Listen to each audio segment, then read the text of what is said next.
চিন্তা আছে। কোনোদিনও এক জায়গায় সব বিষয় আসবেন এটা আমরা সবাই বুঝি, তাহলে তো আবার বাকশাল হয়ে গেল। যারা সবকিছু পুশ করতে এক জায়গায় এনে জোর করে আনতে চাইবে, এটা তো বাকশালী চিন্তা। আমার দলের, আমার নিচে আমার ভাবনা থাকতে হবে, প্রত্যেকটি দলের থাকতে হবে। এর উপর জোর করে আমি তো চাপাতে পারবো না। সাইফুল ভাইয়ের সাথে আমার 31 দফায় ঐক্যমত হয়েছে, অন্য বিষয়ে ঐক্যমত নাও তো হইতে পারে, নাও হইতে পারে। সুতরাং অসুবিধা কিছু নাই তো। আমরা না হলেও আমাদের জাতি হিসাবে যে আমাদের মধ্যে যে আলাপ আলোচনা, পাবলিক ডিসকোর্স, এই কালচার ফিরিয়ে আনতে হবে। আমাদের মধ্যে সহনশীলতা থাকতে হবে, আমাদের মধ্যে পরস্পরের সম্মানবোধ থাকতে হবে। দ্বিমত পোষণ করেও আমরা একে অপরের সাথে সম্মানের সাথে চলতে শিখতে হবে। এই যে শেখ হাসিনা 15 বছরের যেই সংস্কৃতি ধ্বংস করে দিয়েছে, রাজনৈতিক সংস্কৃতি, গণতান্ত্রিক সংস্কৃতি, এটাকে ফিরিয়ে আনতে হবে তো। মানে কোনো সংস্কার, ফুয়াদ যেটা বলছে কারেক্টলি, কোনো সংস্কার কাজ করবে না। আমি বলছি 1000 সংস্কার করেন, বাংলাদেশে কোনো ভবিষ্যৎ থাকবে না যদি আমাদের সহনশীল, পরস্পরের প্রতি সম্মানবোধ না রাখতে পারি।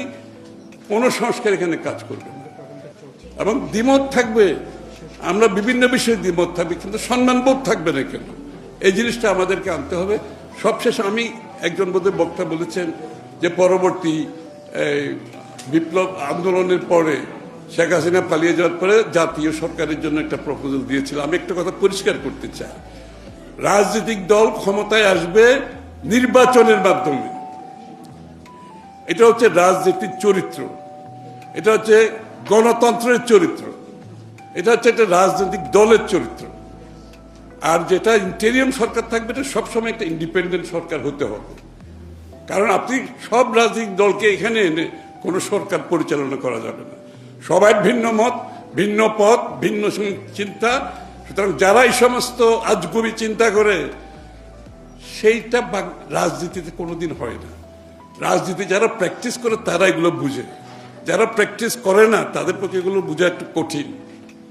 সুতরাং অলওয়েজ আমরা আশা করবো এই সরকার একটা নিরপেক্ষ সরকার এখনো থাকবে, নির্বাচনের সময় থাকবে।